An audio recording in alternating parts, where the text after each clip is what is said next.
नमस्कार दोस्तों, voice with Kushwaha channel पर आपका स्वागत है। और आज की कहानी है खाना। घर घर मिक्सी की देख चलने वाली आवाज़ अक्सर नन्हे सोनू को खुशी से भर देती। आज भी वो आंगन में नाच रहा था और बड़े से आंगन के बीचों बीच नई बनी दीवार के उस पार बने आंगन में दरवाजे की कुर्सी पर बैठी उसकी दादी निर्मला जी अनुमान लगा रही थी कि आज क्या बन रहा होगा छोटी बहू जया की रसोई में। ऊपर बनी रसोई की बड़ी सी खिड़की से सुबह शाम उड़ने वाली भोजन की खुशबू इस बात की सूचना भी होती पिछले 2-3 महीनों से निर्मला देवी के लिए कि बेटे मंगला के परिवार में सब कुशल है। और आज सुबह से ही डोसे के घोल से उठती खमीर की खट्टी खट्टी खुशबू, ताजे नारियल की हरी चटनी और देसी घी में छौंक लगी बघार मानो उन्हें अलग ही दुनिया की सैर करवा रही थी। पिछली बार की रस्म का स्वाद तो अभी तक न भूला। कितने चक्कर कटवाए भी बाजार के सोनू और जया ने, तब कहीं इमली मिली थी। निर्मला जी मन में सोच रही थी, जो भी हो बंटवारा अपनी जगह, राजी नाराजी अपनी जगह, बहू जया मुझे जरूर देगी खाने के लिए। अपनी साड़ी के पल्ले को पूरी ठसक से सिर पर संभालते माँ होने के तेज से उनका माथा भी दिप दिप कर रहा था। आज बड़ी बहू पर बड़ा क्रोध आ रहा था। बंटवारे तक बहलाने के बाद तो उबले खाने और बैठक तक ही सीमित रह गई थी। ये दलिया भी कोई चीज है खाने की, न सर न स्वाद, मन ही मन बड़बड़ा रही थी। उधर हमारे तरह साल के सोनू के दिल में खुशी की लहर उछाले भर रही थी। और भरती भी क्यों ना। उसकी मम्मी जया उसका फेवरेट इडली और डोसा जो बनाने जा रही थी मदर्स डे पर। खैर मदर्स डे तो छोड़ो, जया को बाहर का खाना कब भाया अपने लाडले के लिए। तभी तो बाजार न खरीद कर पूरी मेहनत और मशक्कत से वो लाडले के नाज उठाकर घर में ही बनाती। दिन भर कई बार जब वो चटकारे लेकर खाता तो जया के लिए भले ही कुछ न बचे, पर हृदय और पेट दोनों भर जाते। निर्मला देवी को भी बहुत पसंद थे डोसे। अक्सर बनाती थी कि तुम्हारे पिताजी मुझे होटल में डोसे खिलाते थे। जया शौकीन थी बनाने की, तो सबसे ज्यादा खुशी होती निर्मला जी को। कभी अगर वो बाहर जाती तो अपनी सास के लिए जरूर पैक करा कर ले आती। ऊपरी न नुकुर दिखाने के बाद जब निर्मला जी खाती तो जया को उनमें और सोनू में कोई अंतर न दिखता। सोनू जया के एक आवाज लगाते ही रसोई घर में आ गया। अपने सजे हुए भोजन की थाली को देखकर खुशी से उछल पड़ा। छन्न की आवाज के साथ गोलाकार डोसे तवे पर आकार लेते जा रहे थे। उधर सोनू की भूख और खुशी भी आंखों से टपकी जा रही थी। पेट भरते उसने ऐलान कर दिया, मम्मी बचा के रखना दोपहर के लिए भी और रात के लिए भी। हाँ बाबा, जया ने हंसी रोकते हुए कहा। अब भेज अपने पापा को। दीवार के उस पार से सोनू की ओर टकटकी लगाए निर्मला जी। बिल्कुल वैसे ही छोटे बच्चों की तरह सोनू की गतिविधियों पर नजर रखी थी, जैसे किसी दोस्त की मां ने उसे धूप में खेलने से मना कर रखा हो और खेलने वाला दोस्त पूरे अरमान से दरवाजे पर अपने मित्र की राह देख रहा हो।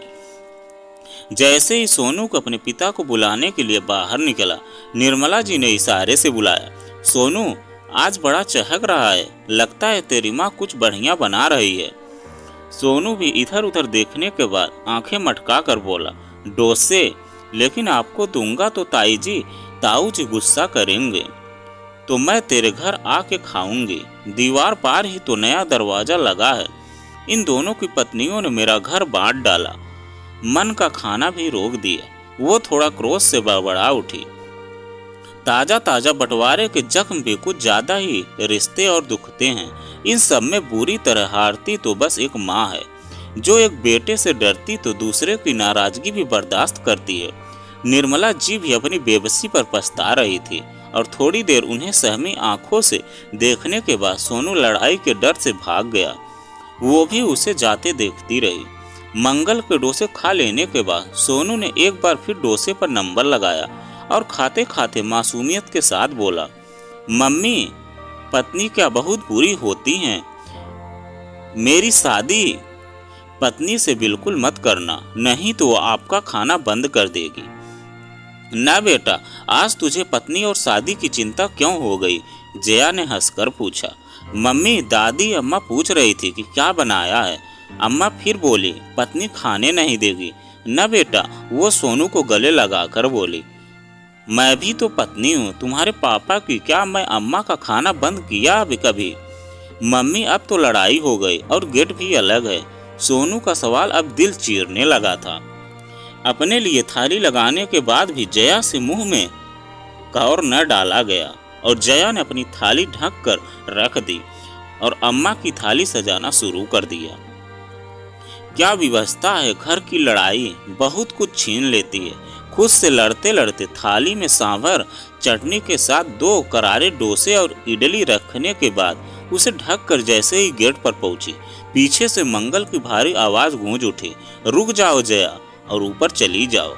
नहीं जी, आज मैं अम्मा जी को थाली उनके लिए नहीं, हम दोनों के भविष्य के लिए देने जा रही हूँ, क्योंकि हम दोनों पति पत्नी होने के साथ माँ बाप भी हैं और हमारी परछाई हमारा सोनू हमारे ये संस्कारों को देखकर सीखेगा।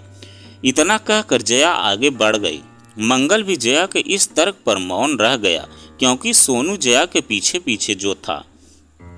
अम्मा जया की आवाज़ सुनते ही वो झट बाहर निकल आई और पूरे अधिकार से थाली लेकर खाने लगी और जया अपने घर को वापस लौट आई।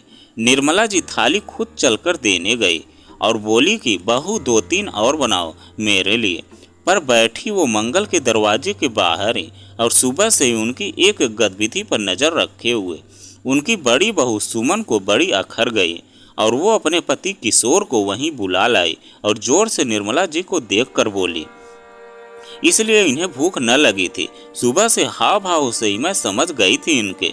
दबंग किशोर की हरकतें और सुमन की डाह दोनों जिम्मेदार थी बंटवारे की। किशोर और सुमन दोनों ने अपनी मां निर्मला देवी को उनकी मोटी पेंशन के लालच के चलते अपने पास ही रहने पर विवश कर दिया था और नाराज मंगला खामोशी से अलग हो गया। सालों के झगड़े की कब्र पर अंतिम कील थी। वो आंगन में उठी दीवार सुमन ने मंगला को एक चीज भी न लेने दी और उसे चैन था तो सब मेरा है पर असुरक्षित महसूस करती। सो अपनी निगाहों की अदृश्य दीवारों की चहर दीवारी में मानो कैद कर लिया था। उसने अपनी सास निर्मला जी को। दरवाजे पर किशोर और सुमन का शोर सुनकर मंगला ने जोर से पुकारा, जया, इसलिए मैंने मना किया था तुम्हें। और जब सीढ़ियों से जया नीचे उतरी तो बिना कहे सब समझ गई। सुमन बौखलाए लहजे में जया से बोली, अलग का मतलब अलग ही होता है, यूं चोरी छिपे अम्मा को वश में करना अच्छी बात नहीं।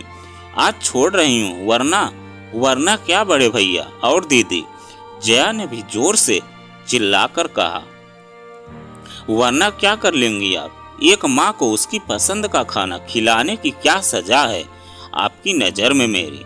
और बड़े भैया आपने मतलब के तराजू में हर रिश्ता परे से कर दिया।